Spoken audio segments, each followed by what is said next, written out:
तो हेलो दोस्तों, कैसे हैं आप लोग। जेई मेंस 2024 9 अप्रैल का ये क्वेश्चन है। क्वेश्चन मॉडरेट लेवल का क्वेश्चन है। आप लोग पहले इस क्वेश्चन को ट्राई करो। हम लोग सीक्वेंस सीरीज़ के सारे क्वेश्चंस को जो है कवर कर रहे हैं।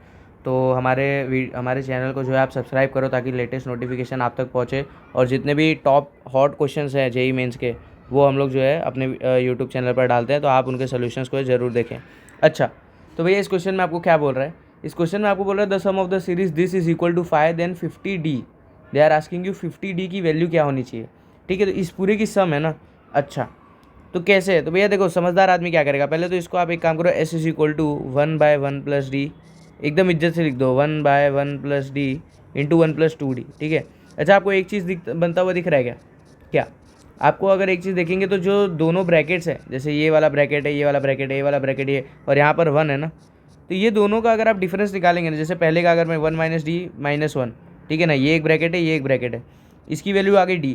फिर सेकंड में अगर आप 1 + 2D -1 - D करेंगे तो इसकी वैल्यू भी D आ रही है। फिर 1 + 9D -1 - 10D, सॉरी 1 + 10D करना था ना, 1 + 10D बड़े में से छोटा -1 - 9D, इसकी वैल्यू भी D आ रही है। तो डिफरेंस सबका कांस्टेंट है। तो एक काम करो ना, मेरी बात अगर आप मानो तो एक काम करो, पहले तो आप क्या करो कि दोनों का डिफरेंस ऊपर लिख दो आप। ठीक है ना, 1 + D बड़े वाले का माइनस छोटे वाले का डिवाइडेड बाई 1 + D इंटू 1। अच्छा, अब आपने ऊपर क्या नेट नेट ऊपर आपने क्या डाला, अगर आप देखेंगे तो ये सब कट पिट के ऊपर D आ रहा है एक। तो अगर ऊपर D आ रहा है लेकिन पहले तो D मौजूद नहीं था ना, तो आपको नीचे भी एक D लिखना पड़ेगा ना। तो बस यार, इसको आप डिवाइड बाई D कर दो। समझे मैंने क्या किया, नहीं समझे। आपने ऊपर बातों बातों में D डाल दिया और आपको पता भी नहीं चला, लेकिन आपके ओरिजिनल एस के इक्वेशन में ऊपर D तो था नहीं ना दोस्त, समझ रहे हो। ऊपर तो D था नहीं, लेकिन आपने बातों बातों में D डाल दिया, क्योंकि ये कटेगा तो D आएगा, तो इसलिए मैंने नीचे इफेक्ट कैंसिल करने के लिए एक D डाल दिया। ठीक है, कोई दिक्कत नहीं। अच्छा, आगे बढ़ते हैं। 1 + 2D, यहाँ पे भी छोटे में से बड़ा आप घटा दो, 1 + 2D इंटू 1 + D। ठीक है, बहुत ही बढ़िया क्वेश्चन है, आप लोग सॉल्व कीजिए, खुद से भी सॉल्व करना। हाँ, मेरा सोल्यूशन खाली देख के, मेरे सोल्यूशन से आपको कुछ नहीं, आपका दिमाग चलना चाहिए। एग्जाम हॉल में भैया अच्छे अच्छे लोग का दिमाग बंद हो जाता है, ऐसा होता है। मेरे कई दोस्त थे, वो बहुत पढ़ते थे, बट एग्ज़ाम में जाके तुक्के मार के आ गए, क्योंकि वो बोले कि आंसर, फाइनल आंसर किसी का आ ही नहीं रहा था। तो ऐसा होता है। तो एस की वैल्यू क्या आएगी दोस्त, 1/D। अच्छा, अगर आप डिनोमीटर सेपरेट करेंगे तो क्या मिलेगा आपको, 1। ठीक है ना, इसको आप सेपरेट करो, 1 + D/दिस कर दोगे तो 1 + D कट जाएगा, -1/1 + D आ जाएगा। ठीक है, फिर इसमें सेपरेट करोगे तो 1/1 + D आ जाएगा, -1 बाय, बोलो बोलो, 1 + 2D आ जाएगा कि नहीं। तो अगर आप देखेंगे ये सारी टर्म्स कटेगी, ये सारी टर्म्स कटेंगी, और अगर आपने ध्यान से देखा होगा कि जो बड़ी टर्म थी वो -1 बाई नीचे आ गई ना, तो जो आखिरी टर्म होगी वो भी तो बड़ी वाली। अच्छा, इसी को आप कर देना यार, आराम से कर दो ना। ये वाली जो पहली पहली टर्म आएगी वो क्या होगी, +1/1 + 10D आएगी। ओके, क्या कुछ गलती की हमने, सॉरी सॉरी सॉरी, 9D आएगी ना दोस्त। अरे यार, कहाँ देख रहा हूँ मैं।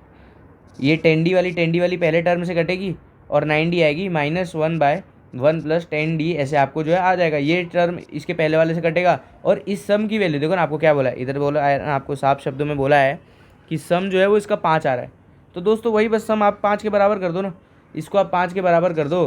तो कैसे करोगे, S is equal to 1/D। ठीक है, ये सब टर्म तो कट गए, लास्ट की टर्म बची 1/1 + 10D, ऐसी बची आपको। इसकी वैल्यू बोल रहा है 5। तो अच्छा, ये एस को हटा दो, एस की कोई ज़रूरत नहीं। अगर आप इसको सॉल्व करेंगे तो 1/D, इसको मैं क्रॉस मल्टीप्लाई अगर करूँ तो क्या आ जाएगा, 1 + 10D, तो 1 - 1 0, और 10D डिवाइडेड बाई 1 + 10D। ठीक है दोस्त, ठीक है कि नहीं। और ये D कैंसिल हो गया, ये 1 हट गया, ये यहाँ पे आ जाएगा 5, 5 2 सा हो गया। तो अगर आप ध्यान से देखेंगे 2 इज इक्वल टू 1 + 10D आपको आ रहा है। तो ये दोस्तों 1 ये आ रहा है। D की वैल्यू आ रही 1/10, क्या आ गई, D की वैल्यू दोस्तों आपको आ गई 1/10। You understand. तो बस यही नहीं, एक्चुअली आपको 50D रिपोर्ट करना था, और ये आपका पक्के से न्यूमेरिकल का था। किसका था, न्यूमेरिकल। आपको इंटीजर टाइप था, आपको इंटीजर टाइप में आंसर डालना था। करेक्ट आपको जो, अगर आप डालेंगे 5 जो कि था, तो अगर आप जिसने भी 5 डाला रहेगा उसको +4 हुआ रहेगा, और जिसने कुछ और डाला रहेगा भैया उसको कुछ और हुआ रहेगा, कुछ और नहीं, उसको -1 रहता है, आई थिंक सो। ठीक है, तो आई होप आपको वीडियो जो है अच्छा लगा होगा, और ऐसे ही अगर आपको हमारे और वीडियोस चाहिए, ठीक है, हम लोग सीक्वेंस सीरीज़ के सारे 2024 के PYQs कवर कर रहे हैं, ताकि जो भी जेई 2025 देने वाले हैं वो पहले जो है बेसिक फार्मूलाज पढ़ करके हमारे क्वेश्चंस को लगा करके अपना नॉलेज टेस्ट कर सके कि क्या वो क्वेश्चन ऐसे सॉल्व कर सकते हैं। हालांकि ये बहुत ही चिंदी क्वेश्चन था, पर अभी बहुत सारे ऐसे क्वेश्चंस भी हैं जो आप देख के आप समझ जाओगे कि भैया ये तो एडवांस के लायक है। क्यों, क्योंकि जेई मेंस के मैथ्स में ऐसे कुछ क्वेश्चंस आते हैं बेटर है आप फिजिक्स केमिस्ट्री ज़्यादा फोकस करें। क्यों? मैथ्स भी आप करें, क्योंकि मैथ्स में क्या रहता है कि जो अगर आपने हार्ड क्वेश्चंस अगर ज़्यादा सॉल्व कर लिए तो आपका रैंक जो है अपने आप ऊपर चला जाता है। ठीक है, तो थैंक यू गाइज, मिलते हैं आपसे जो है नेक्स्ट वीडियो में। अगर आपको कुछ और बातें हैं तो नीचे कमेंट बॉक्स में आप जो है कमेंट कर देना। Thank you guys.